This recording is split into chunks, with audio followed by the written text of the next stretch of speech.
and also to give you hope that there is a way out and that it's also not necessary to go through a burnout full circle. Hi and welcome to Lead Well.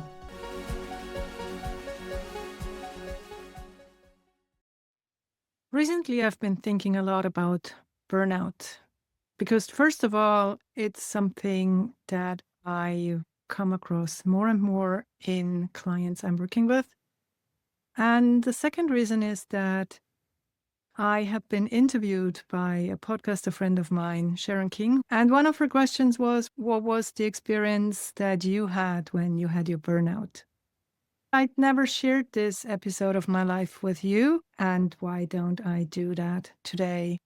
I won't go into a lot of details because I don't think it's the details that matter. It's the overall story that matters. And that will hopefully give some of you the strength to reach out for help when you feel at a low point, and also to give you hope that there is a way out and that it's also not necessary to go through a burnout full circle, because I was lucky enough to notice it before my body actually said, stop it. I mentioned before that I had a burnout episode in 2015, and thinking about it, what brought me there, I looked up all the pictures that I took in the years before. And what I'm seeing there is that I was traveling a lot, business-wise, and also with my husband, especially in 2014. I loved my work. And I felt also a bit important. Travel was increasingly difficult for me, but also things in my private life. And there were two things especially, because first of all, I have a husband who is much older than me. And at that time, he already was retired. And he always was waiting for me to come home to do stuff, to go places. I understood that he, who was sitting there the entire week without me, wanted to have some fun over the weekend. And the other thing is that I had a horse. I actually had two horses at that time. My older mare, Gio, has become a mother in 2010. And so that was the third thing. Two horses that were waiting for me, the same as my husband was waiting for me. I had three different parts in my life where I felt there were a lot of expectations towards me. And when I think back, I never, ever could fulfill all of them. Well, and it turned out at some point I could no longer fulfill any of them. And this point came about when I wanted to have Serena started. And because of her disabilities, it had to be with one particular person. And this one particular person only had a program once per year, and it was 10 days long, and I had to be there. And it was 10 days before a really important conference that I should have set up for a group of people. Devastating thing was that when I reached the destination, I found out that neither at the stable nor at my hotel I had Wi-Fi connection. I was devastated because I knew I had a really demanding manager sitting in the US, and she would never, ever understand me not being reachable by email for 10 days. And so every single day I tried to sneak out. I tried to find a place, was running around with my mobile phone to get some connections. And then my horse, it turned out that she mentally could not deal with the whole situation. That situation was unbearable. But still then I continued because I thought, I'm strong. I'm a power woman. The conference did happen and it did go well. And still, I actually never really recovered from that mental strain that I was going through.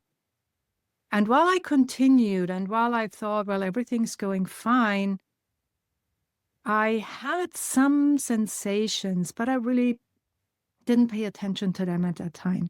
I went to the US and then I went to England. And while being in Surrey, I remember me taking a selfie. And what happened after that, I was not prepared because a really acquaintance on Facebook, she reached out to me in private and said, "Christine, what's up?" And this is the first thing that made me think. And you see me getting emotional when I say that, because that was the first time I started thinking about what was going on in me. And then I started paying more attention of my behavior, of my feelings, of my emotions. And I felt this level of stress. And then the strangest things happened. When I was sitting in front of my computer, usually I get into a flow state and I start working away. And at that time, I remember I was answering an email and I needed to get a piece of information to be able to answer that email. And when I went to look somewhere on my computer for this piece of information, again, I got sidetracked and sidetracked and sidetracked. And I ended up really lost in my inbox. And I felt completely lost in my email, but also in myself. I'm like, hey, what's going on here? I'm a person who usually has a lot of focus. And at that time, it was no longer possible. And this was a sign for me that something is wrong. And I know at that time I left my computer, I went for a quick walk, and I knew I need to get help. Literally, same day, an hour later, I picked up the phone and called my physician and told him, hey, I need to talk to you. I need help. Sometimes we think that asking for help is showing our weakness. I knew looking back to it, it was the most powerful thing I could do. And I was so lucky because here in Germany, usually the waiting time is about 6 months to get to a therapist. I was lucky enough to call up a psychiatrist, and he actually had an appointment for me the next day. And this is where my recovery started. I was so down. I'm a person who is known for her smile. I'm known for being very positive and literally helping others through hard times. And at that time, everything to me was just sad. And everything to me was just gray. And I didn't see a way out. But talking to this person really helped me. It helped me a lot. Also recognizing that I needed to take the responsibility for my life back because I had given that away. I was like the puppet of my manager, of my husband, and of my horses. And I needed to take this back. And I was lucky enough to also get to know another wonderful person. The most important thing she did is she recommended to me to see a doctor that is specialized on stress management and burnout recovery. Because let me tell you what I had at that time, which was really weird. So usually when I get spooked, I had a feeling in my chest like an explosion. And I remember that I got spooked really, really easy. It was really a very, very strong feeling. That was before I had this burnout. But after I started my therapy, I had a very, very strange thing going on. In a shopping mall, I had an experience where there was a person collapsing and she would fall on the floor. And thankfully enough, there were other people around us and they would go to her, grab her, get a chair for her, get some water for her. And I was standing there and I could literally observe my brain in slow-mo going through the questions, well, what would we need to do now? Oh, yes, they're getting a chair. That's a great idea. Oh, yes, they're getting some water. That's a great idea. I was completely lost. I could not have helped that person. And I had no reaction in me at all. And that is something that I told Karen Karkov. And she told me, Christine, this is a typical result of burnout. You have to go see a doctor. And this was actually something that really helped me because now I knew it's not only my brain, it's really my entire body who has been affected by this situation. And I went there, I got cortisol supplements because then I learned that when you're stressed out for a prolonged period, your body at some point stops producing cortisol, at least to the level that you would need it. So I got some cortisol replacement and I got other supplements to bring my body in a situation where it could function again. And this is where my real recovery started. And it took me as long as 5 months to be in a position where I could consider going back to work. And again, we're so lucky in Germany because we can take that time off. I know in other countries, people have to work through this and need to go on. And yes, I came out the other side and I started working again in the same company. And I tried to give my best. I tried to cut down my work time to do some part-time work like 3 days a week, but that did not fit the company culture.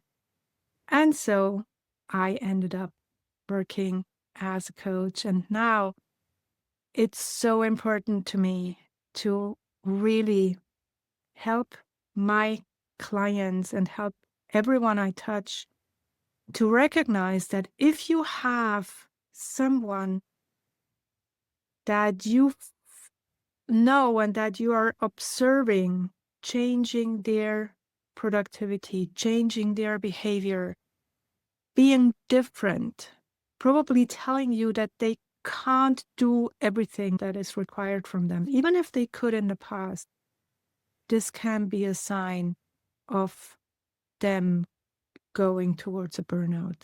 And this is a sign for them maybe to require help. Always consider this option because I believe that burnout is much closer than you think. When I look at numbers from McKinsey, that was 2 years ago, and I believe this has not gotten better. 22% of all employees that they interviewed were expressing that they felt being in a burnout situation. So if you are in a difficult situation, please do not hesitate. Please reach out for help. And there is help out there.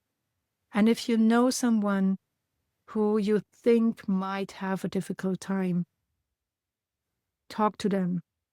Tell them that you are concerned and that you would like to offer your help. And I just know that I was so lucky to get help and to be able to walk through this episode and to walk out of it. And now being in a state where I can recognize the signs that my body is giving me to tell me, Christine, now you have to take a break. And I do my very best to help everyone that I come across to help prevent them go through that experience, because there is a way to not get into burnout. So if you are having a hard time, I'm here for you. Please reach out. And if you have gone through such an episode, I can only say it's wonderful that you have come out on the other end. And let's make sure that this is an experience that not every person has to go through. That was it from me this week. A bit more personal, I hope. You're having a good week. You're finding some rest. You're far away from burnout, and take it from there. Bye-bye. This was Lead Well. Now, what is the one thing that you're taking away from this episode? Please share in the comments below and do share the podcast with your friends and family, but only if you like it.